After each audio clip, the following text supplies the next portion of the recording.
Now, when we talk about the holy grail of shark movies, people, everybody and their mom knows what the holy grail of shark movies is, man. We know what that one movie is that automatically people are going to think of when they're like, okay, what's the best shark movie ever made? I mean, it's subjective. Everything is subjective, opinions and all that type of stuff.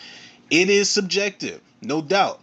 But there's always, it is one universal answer when people are like, what's that one shark movie that really changed the game? And everybody knows that the answer is Sharknado. We know that people love Sharknado out there. Now, before anybody turns this shit off, please know I am joking like a motherfucker right now. I can't, clearly it's a joke because y'all know I can't stand them Sharknado movies. I despise each and every single one of those movies. No distant, you know what? Yeah, shade, all types of shade to the directors of that, because what the fuck are y'all doing, man? There's already enough bad shark movies out here without y'all doing, Sharknado the Fourth Awakens, and I think Sharknado 3 was called Oh Hell No. Like the subtitle was really Oh Hell No for one of those shark movies.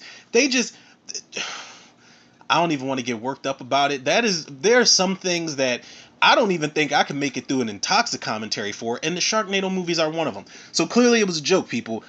But when you think of, the one movie I was talking about, when you think of that Universal Shark movie, it is Jaws. Ironically enough, because I think Jaws is a Universal Studios type of film. I believe Universal Studios came out with that movie. Yeah, I'm just gonna take that and run with it. If I'm wrong, then whatever. But Jaws is, Steven Spielberg.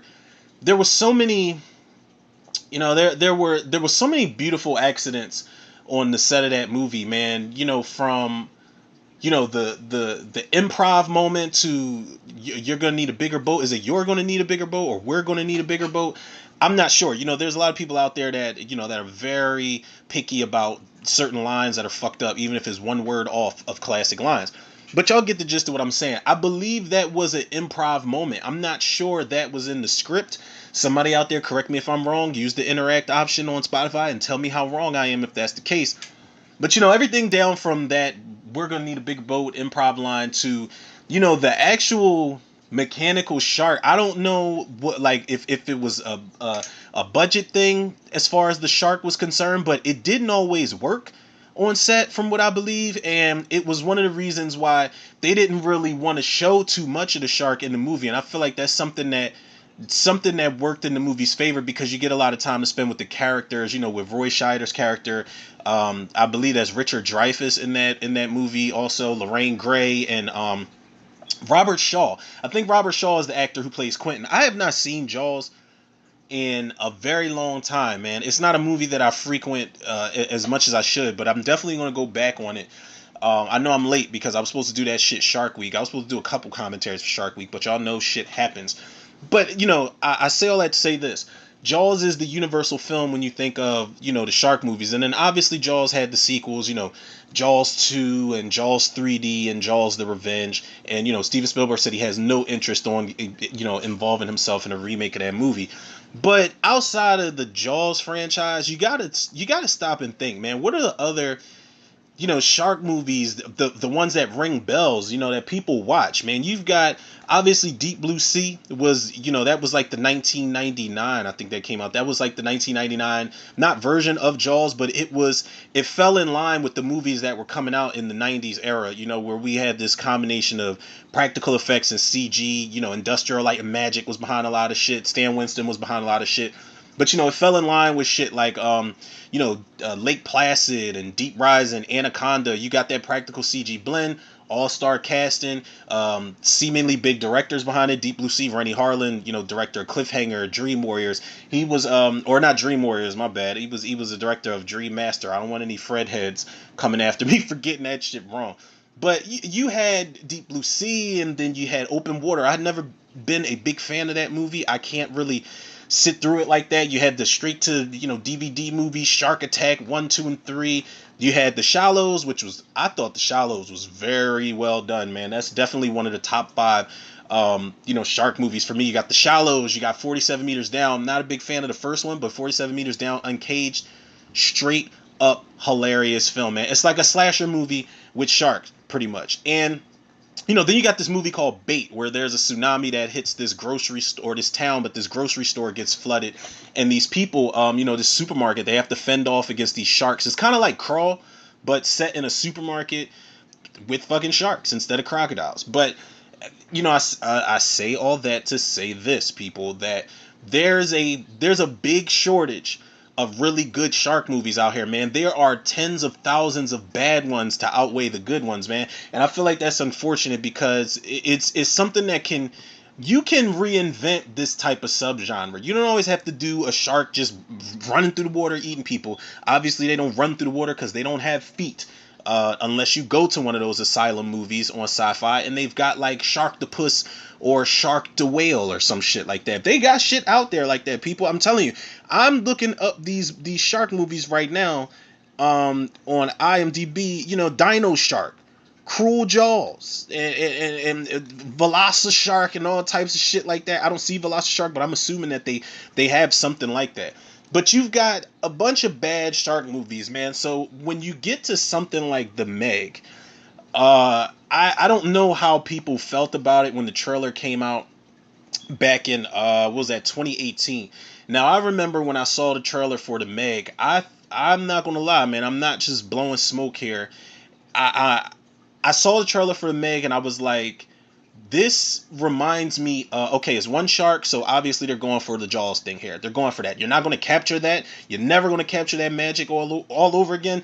But as far as a single shark film goes, yeah, they're trying to do the big blockbuster version of Jaws with the, quadruple the budget. They're trying to do that. They're playing up the cast in here. They're playing up the humor. They're definitely up in the budget here.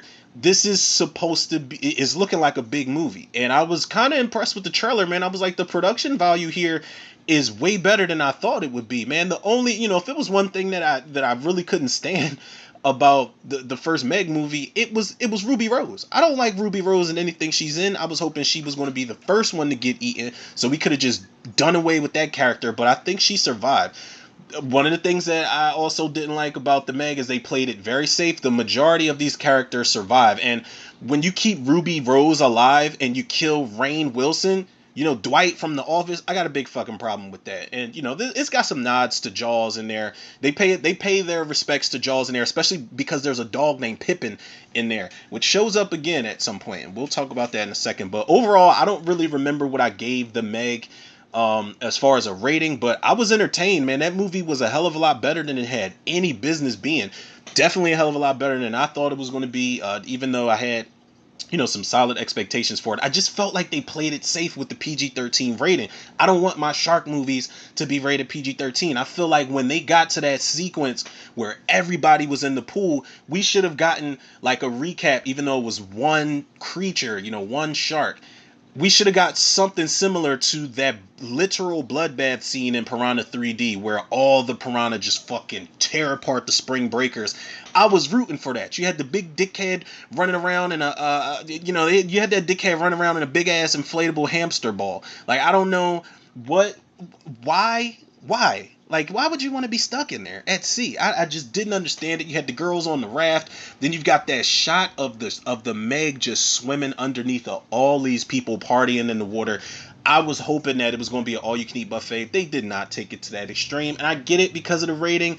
And they wanted to play up the action as opposed to playing up the violence. It's a cool strategy that they did, man. And shout out to, what is this director's name for the original Meg? John Turteltaub.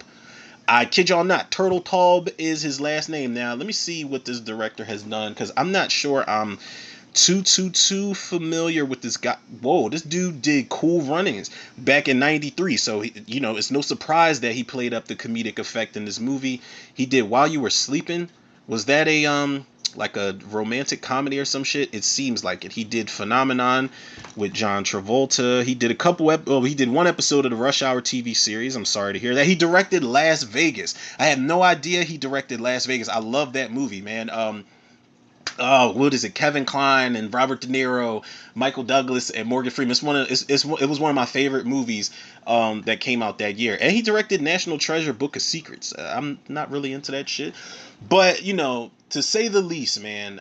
The Meg was definitely something special. Jason Statham came and brought it, man. He has this on the notch, a notch on his belt, man, as far as big blockbuster movies and doing some shit that really only Jason Statham can do, man. Jason Statham is the only motherfucker I think on screen that can say, not look directly in the camera, but can look away from the camera, almost into it, and be like, I want to make this thing bleed. He's the guy that kills a fucking Meg with a submersible. I think I don't know if the knife came equipped with the submersible, but he fucking impaled the Meg and just cut it open pretty much. And then other creatures started eating it. I think it was other sharks that ate that shit. And you had Bing Bing Lee, who I like her in that movie. I feel like a lot of her lines were done in ADR, kind of the same way they were done in what is it? She played Ada Wong in Resident Evil. Was that Retribution?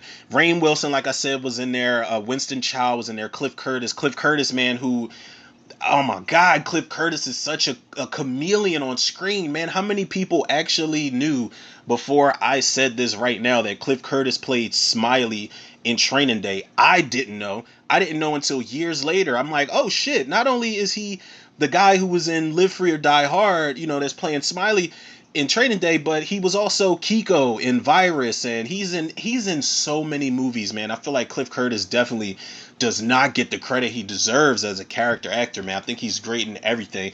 And if we're going to talk about Cliff Curtis, we got to talk about the fact that he does indeed come back for Meg 2 The Trench, people. We got a lot of returning characters. We got Jason Statham, we got Cliff Curtis, Paige Kennedy came back.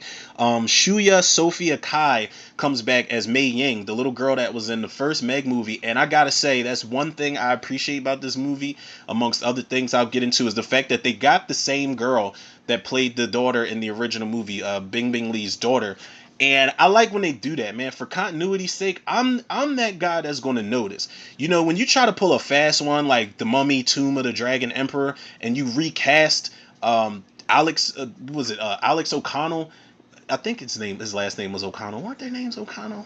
Rick and Evie? I'm pretty sure it was. But when you recast him and an actor that's completely lost the accent, for one, but you go with the likeness of what he may look like older, but it's like, that's not him, man. It's kind of the same shit they did when they recast, Johnny Cage in Mortal Kombat Annihilation. It's like, wait, is that? But no, it's not. Like, you look at Chris Conrad, and it's like, that's not fucking Lyndon Ashby, because his shoulders aren't that stocky and his neck isn't that fat. That's not, listen, and that's not a jab at Chris Conrad, but we knew. We looked twice, like, we looked at him, was like, oh, Johnny Cage is back. Then we looked twice and was like, nah, that's not him. I don't know who the fuck that is.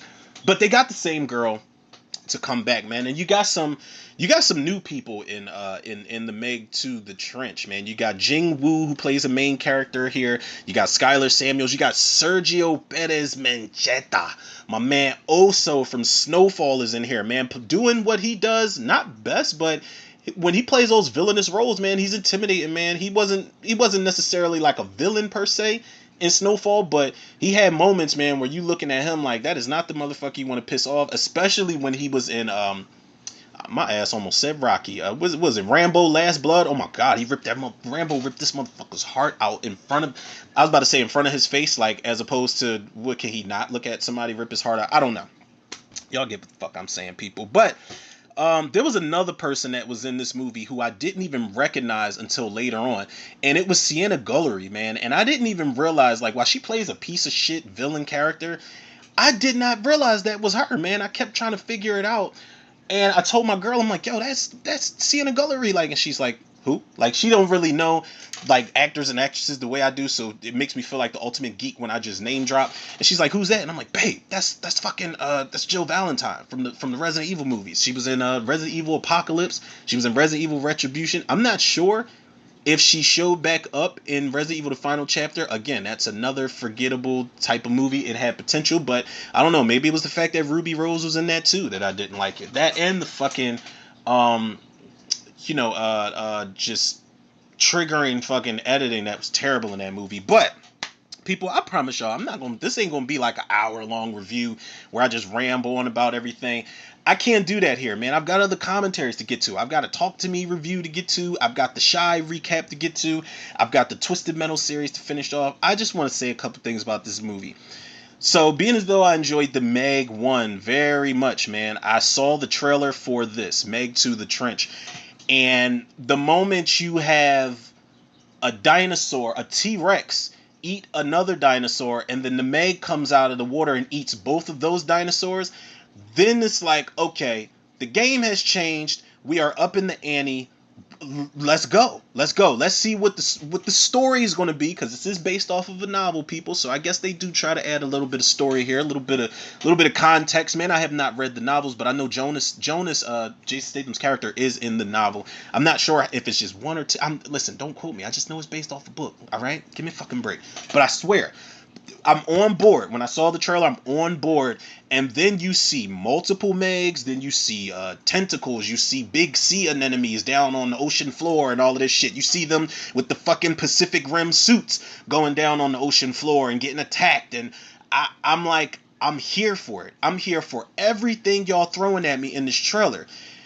And I gotta tell y'all, man, listen, I gotta be completely honest about this, man. When I was finished with this movie, I told myself that they delivered on every fucking thing that was promised in this trailer, man. Listen, if you're gonna go Meg to the Trench, first of all, the Trench, y'all know what's down there. So y'all better know what's popping up, and y'all better know it's party time when they come up to play. When they rise up out the ocean to come and play, y'all know it's going down. And I swear, man, this movie, they got batshit crazy bonkers Banjo Kazooie, man. They let it rip where need be. Did I want this to be rated R? Yes, because it's more monsters, more creatures, more action. It's just more over the top shit. There's no surprise Jason Statham came back for this movie, man, because this shit is crossing over into over the top Fast and Furious type of shit. Like, this is insane, man. This movie, let me tell y'all something about this movie. This movie, like the first one, this movie, the budget is there. The look of the film is very good, man. It's very solid. There's actually some really well shot, well choreographed sequences in this movie, man. There's a lot of good camera work. There's a lot of there's a moment where a helicopter crashes and then they go into the water, and I think they come back up, and then we go right back into Jason Statham riding on this jet ski, throwing explosive javelins at these fucking megalodons that are just swimming. Listen, it's how you do a sequel, man. If you are going to make another, now granted, this could have turned into some, Jaws 3, Jaws the Revenge type of shit where I didn't really want a sequel. I'm not gonna lie. Let me be clear and say that. When they announced part 2 was coming, my initial thoughts were, why? I don't really see a point for this. I think that the first one might have been a cool one-off type of thing. They storybook ended where the big villain, the Megalodon, Jason Statham kills her. He kills her in a way where, yeah, she's dead, and then she goes down into the depths of the ocean and is eaten by more sharks. It doesn't get more storybook ending than that. But being as though, there's millions of species of shit in the ocean that we still haven't discovered yet. You can really go anywhere with this type of movie and these types of sequels, but I didn't want it to turn into a Jaws situation. I didn't want the fucking cousins and the brother-in-laws of the mother's aunts and uncles of the sharks to, start seeking revenge and following everybody. We're not Jaws the Revenge. We don't have telepathic links to the humans, and I didn't want it to turn into like a Deep Blue Sea 2 type of thing, which it did at some point. And I'm going to get into what I didn't like about it, but for the most part, I'm telling y'all now, this movie definitely delivered for me, man. This is probably one of the more entertaining, just let it rip, go fucking crazy type of movies that I've seen this summer, man. And I didn't go into it for, I went into it, the same reason I go into, honestly, like the King Kong and the Godzilla movies and the overall creature features with big ass scopes to them and big budgets.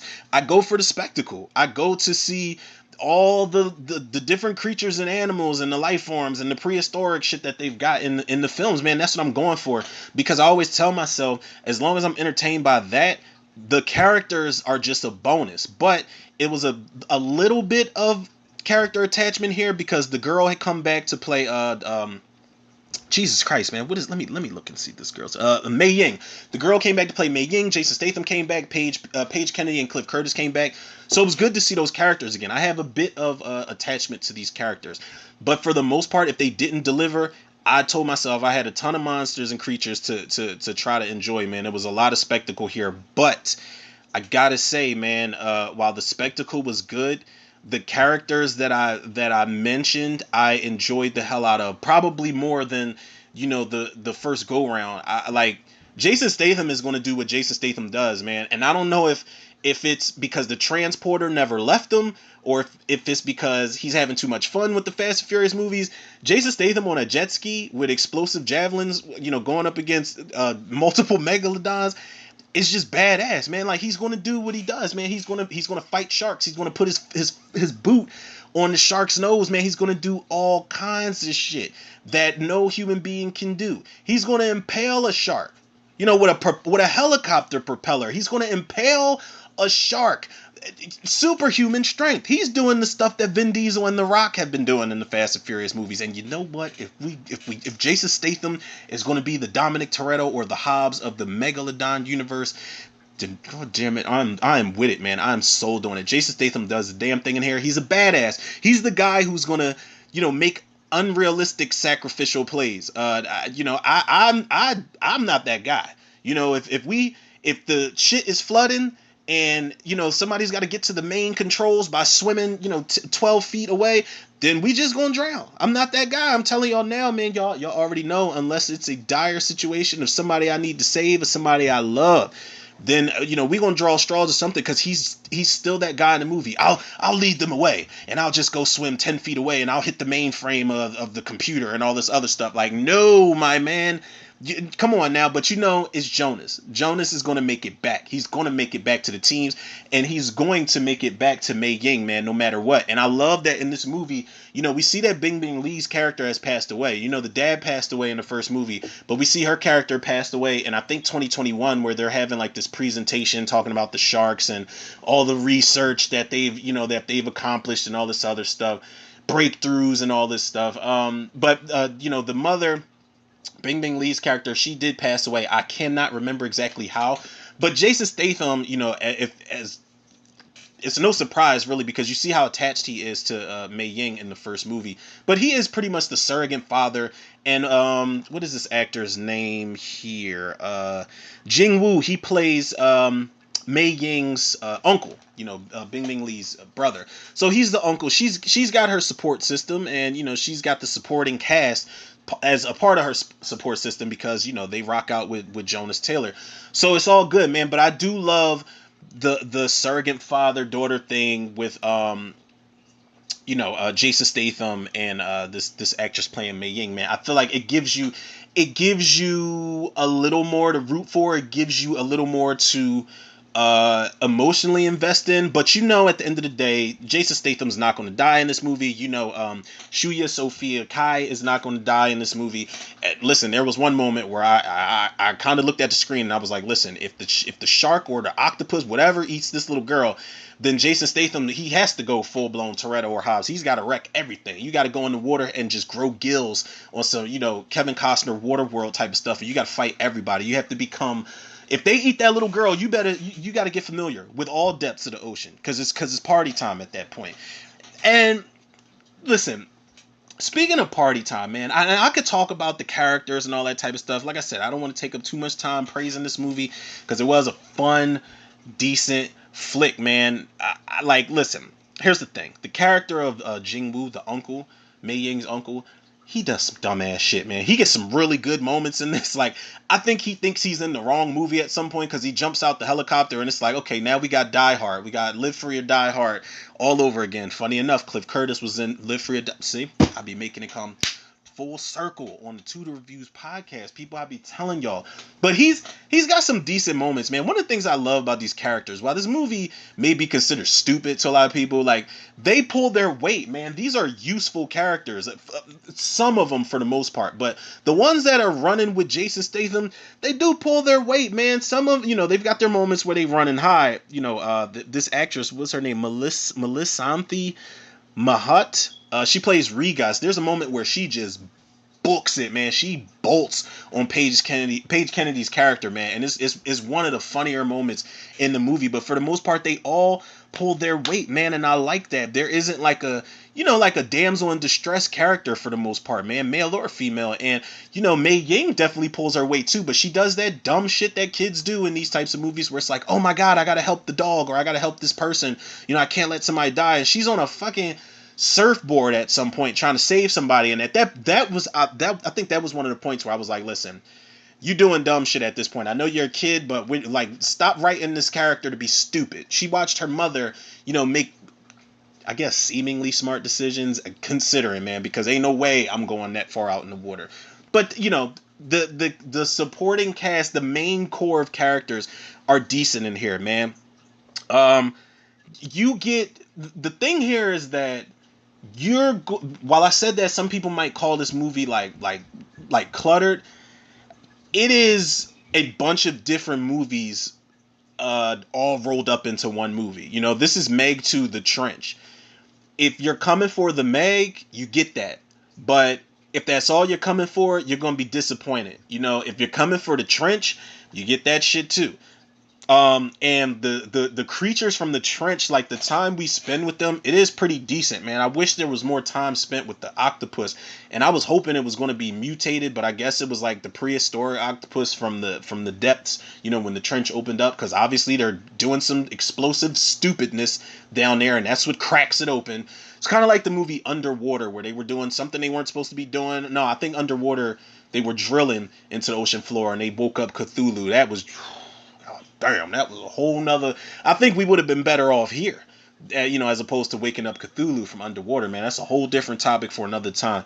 But you get these, you get the Meg, you get that movie, you get Deep Blue Sea 2, because Jing Woo's character has got this button, with this sonar shit where the one megalodon just doesn't attack him. It responds a certain way, the eyes change up, and it doesn't attack him when he hits this button. There's a moment where he almost gets eaten, where he's like, wait, she's not cooperating. What's going wrong with this thing right here? And it's like, it's a fucking button that you're trying to use against a wild prehistoric animal, a crazed mammal. Like, it's some of the decisions these characters make, while I do praise them for pulling their weight, it's just like, what is wrong with y'all, man? Y'all just want, even Jason Statham said it. He says it in the movie at some point. He tells the guy, Jing Woo's character, he's like, yeah, you can clickety click all you want to, but you still food to that motherfucker. Like, he tells him straight up and down. But it turns into Deep Blue Sea at some point with that. Oh, we want to control the sharks with a button, or multiple sharks swimming side by side with each other. It turns into Deep Blue Sea 2, but it's a much better film. I can tell you that. It turns into Jurassic Park at some point. There's even a shot in the movie where these dinosaur things that are in the beginning of that first trailer for this movie, these dinosaur things are running in this field, and the way that the scene is shot, it's like a not a bird's eye view, but just like a crane shot, it almost looks like. And you see these things moving through the tall grass, coming towards I think it's Paige Kennedy and somebody else, or no, it's Cliff Curtis and somebody else, I think, that are running in this in this grassy field, man. And I'm like, these are the raptors. These are the things that are coming up on land and just snatching motherfuckers up, man. I almost called her Jill Valentine. Sienna Gullery's character, that shit drags. She tries to escape in the helicopter with like a assault rifle in her hand, and that's short lived because this thing drags her out. And while she's being dragged out of the helicopter, it's just like these things are like Komodo dragons, but just completely evil, sent from hell, thousands of piranha, razor sharp teeth type of thing. And two of those things tear her apart. You don't really see it, obviously, because it's PG-13, but these things get busy, man. These are the raptors. So it turns into the Lost World Jurassic Park at some point. Like I said, the guy, thinks he's in a Die Hard movie. You get, in the opening sequence, you get a solo Jason Statham act. There's no sharks, there's no creatures in sight. It is Jason Statham on a cargo ship whooping these dudes' asses, man, before he jumps off and gets rescued by Cliff Curtis and the other chick in a seaplane. But you get a movie where it's like, you get a scene where it's like, I would just watch Jason Statham on this boat. If this is Die Hard on a boat and Jason Statham is the guy, whooping ass, these whooping these goons' asses, I'm on board with this too, man.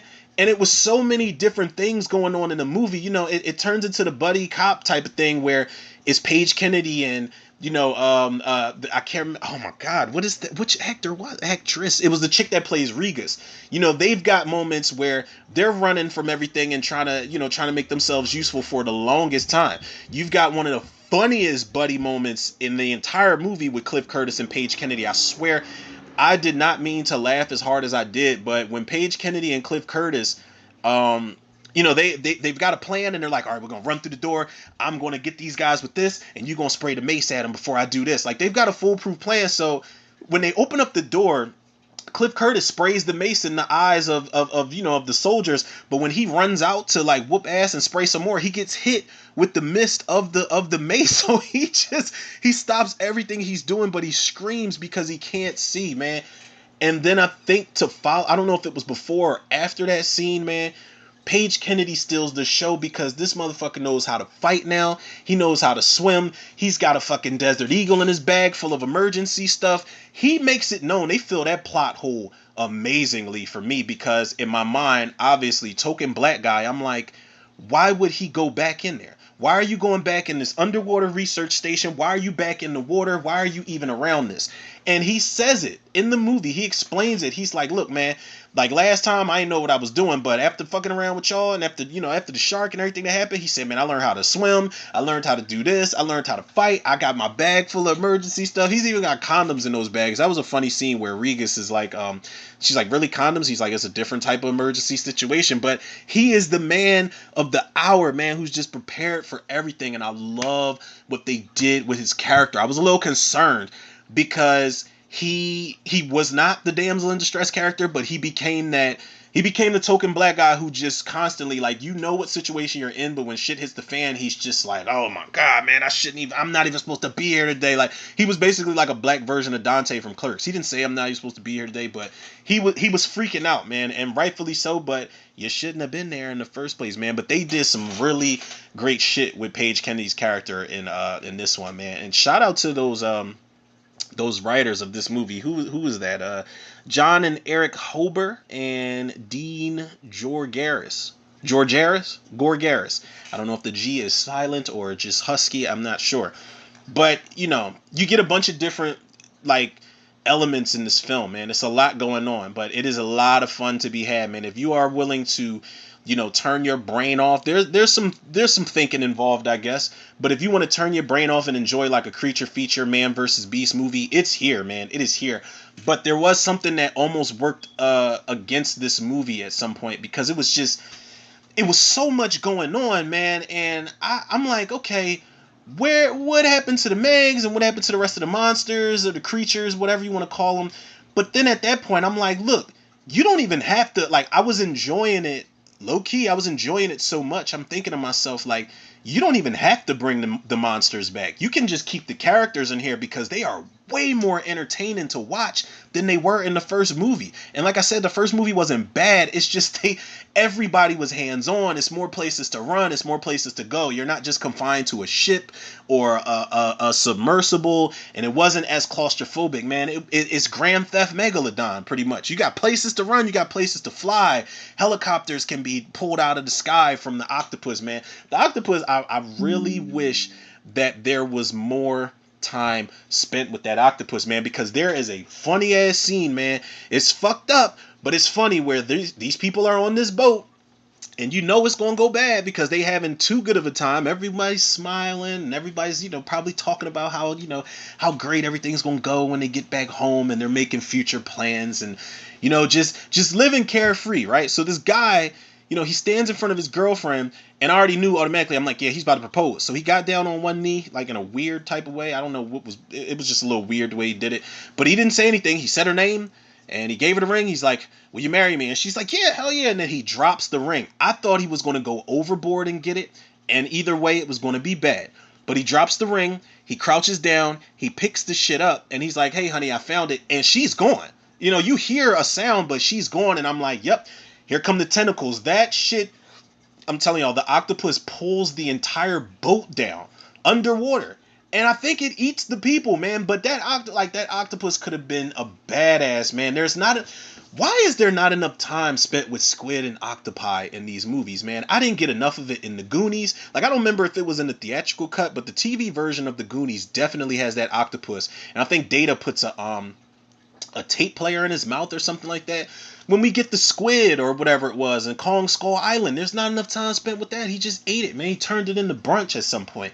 And this one, we get a little time spent with it, but the octopus, this ain't his or her movie, so that shit got cut short. But at some point, the Meg and the octopus are fighting. But you think the Meg's going to die because, well, one of the Megs, you think is going to die because she looks like she's checking out and she just does not move at some point.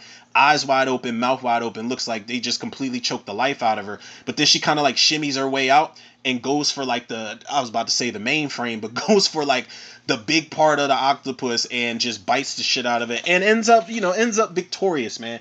But I'm telling you, man, the third act is so entertaining because that is where you really want to let it rip. I'm glad that this movie, we knew what was coming because we saw the trailer and there's hints of these things underwater and stuff like that. But the surface attacks for the most part and the water shit, when Statham's on the jet ski, and there's some really cool shots of when he's on that jet ski, by the way. It's a really entertaining sequence.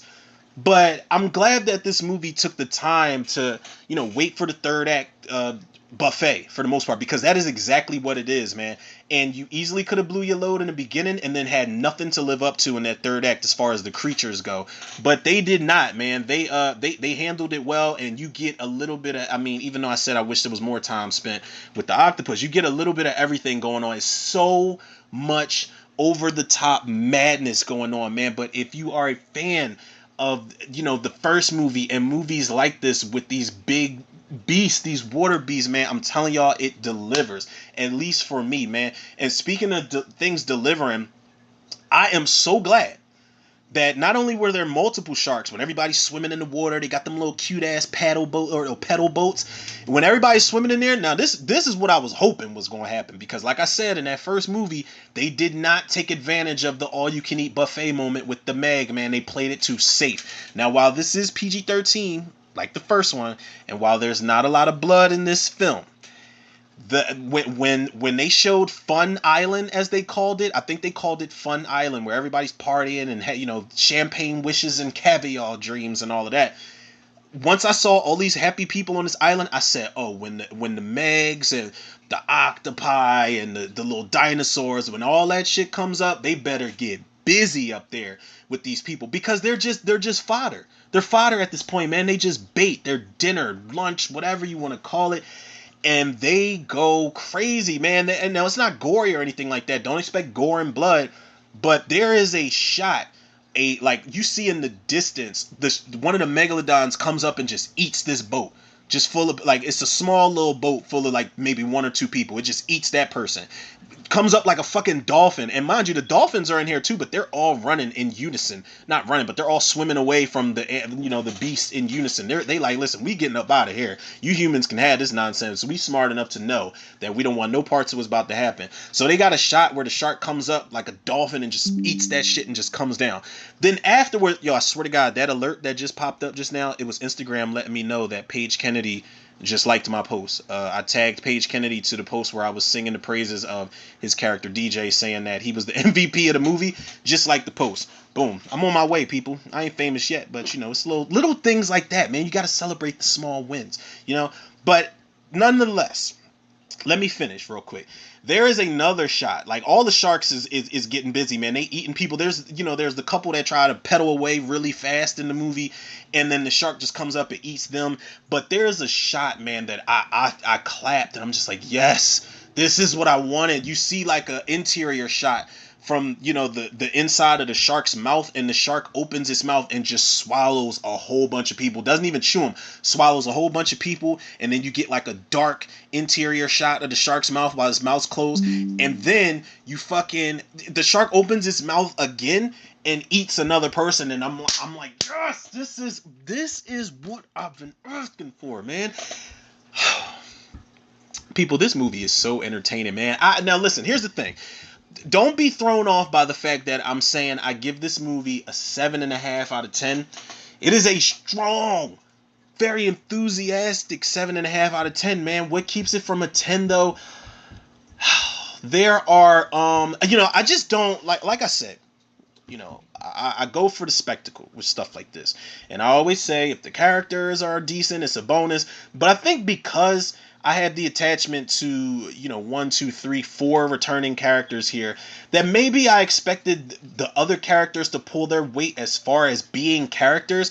But other than Sergio Perez Manchetta playing the villain, and that's another thing with him, he loses his girlfriend. The girlfriend's knocking on the glass, and she's like, "Yeah, this is Meg proof." Blah blah blah blah blah. And the shark comes through and just eats her ass through the glass. And he kind of screams, and it's like, okay, we got a fucking revenge thriller now because he's going after, Jason Statham like it's his fault. Whatever. But with the exception of his character, because he's good in everything that I've seen him in so far, whether he's a villain or, anti-hero, doesn't really matter. I like this actor, man, a lot. But I guess I was holding certain characters to certain expectations. I thought that they were going to develop them much better. But the rest of the characters are very paper thin, man. I'm sorry. Skylar Samuel's character is pretty paper thin. I do like the character of Regis. I like her a lot, man. She gets to pull her weight.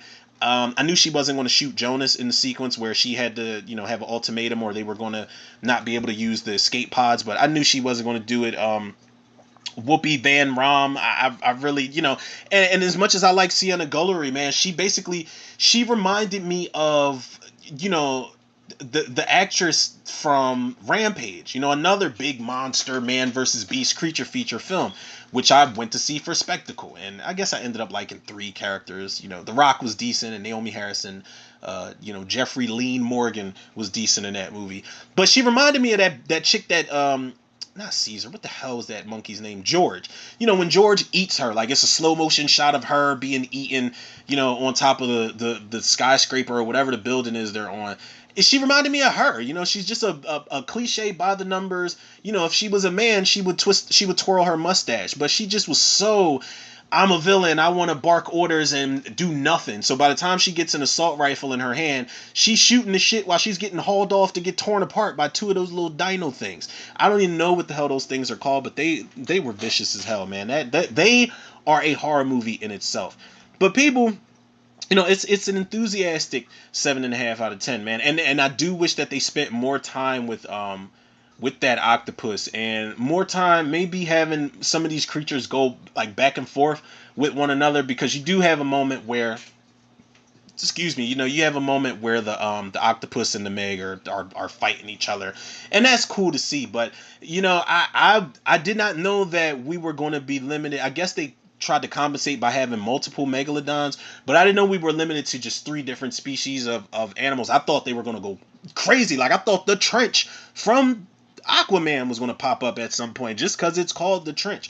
I'm still waiting on that movie, James Wan. That Solo Trench movie. That definitely was supposed to happen, people. But yeah, it's a 7.5 out of 10, man. Strong, very enthusiastic, very entertaining, man. Shout out to Ben Wheatley. And let me Ben Wheatley, man. Did I just look up his? I don't remember. We're not even going to get into it, people. I thought I looked up his resume. I think that might have been the original director who I looked up, Mr. Turtletop. But people, shout out to Ben Wheatley and shout out to John and Eric Holber and Dean George. Y'all know that man's last name, Dean Georgaris. I hope I said that right, because it took everything out of me to say it in general. But people, shout out to everybody that was involved in the making of this movie. Now, I told myself by the time I was done with this, I said, if you guys franchise this thing and you make the Meg 3, then whatever ocean is on space, in space, I don't know if you can be on space, but whatever ocean is in space, like that's where we got to go. Like have the Meg just on a whole nother level, because if we're going to, if the second movie went this crazy, oh, you got to go for broke with part 3. Trust me, man. And I hope this movie makes a lot of dough. I hope a lot of people enjoy it. First and foremost, and there's going to be a lot of people that don't like it. There's probably going to be some really bad reviews on this saying it's stupid, it's silly.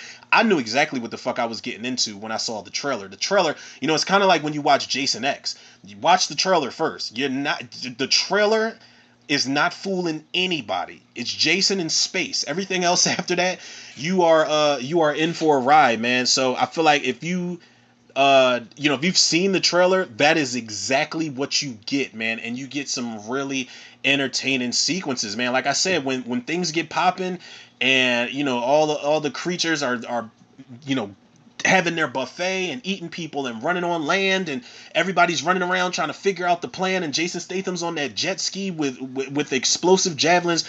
It doesn't let up, man. That third act is really solid, and I think that's one of the strong points of the movie, is that it didn't run out of steam, man. That was one of the complaints I had about the movie Talk to Me, man, and I'll get to that review eventually. That's the one I want to do next, actually, after this. But when movies, you may open strong, you may have like a strong second act, but that third act, man, is very hard to top what came before it, or to live up everything that you've been advertising from the get-go. And I feel like that third act sequence, man, for me, I was not disappointed. I was entertained. I'm like, listen, this is how I want the sequel to be done, man. I don't know. This is as far as what they're giving me, this is a tough act to follow as far as ridiculousness, man, because now I want it all. I was an oceanography geek in like second and third grade, mainly second grade, man. I distinctively remember drawing on a big ass piece of construction paper all the animals that I had researched, encyclopedias and shit. We didn't have like internet and shit like that back then, but I remember like just being fascinated, man. At this point, if we already got the monsters from the trench, we need the ones that glow in the dark. Y'all know what I'm talking about. Them things that look like ugly old senior citizen piranhas with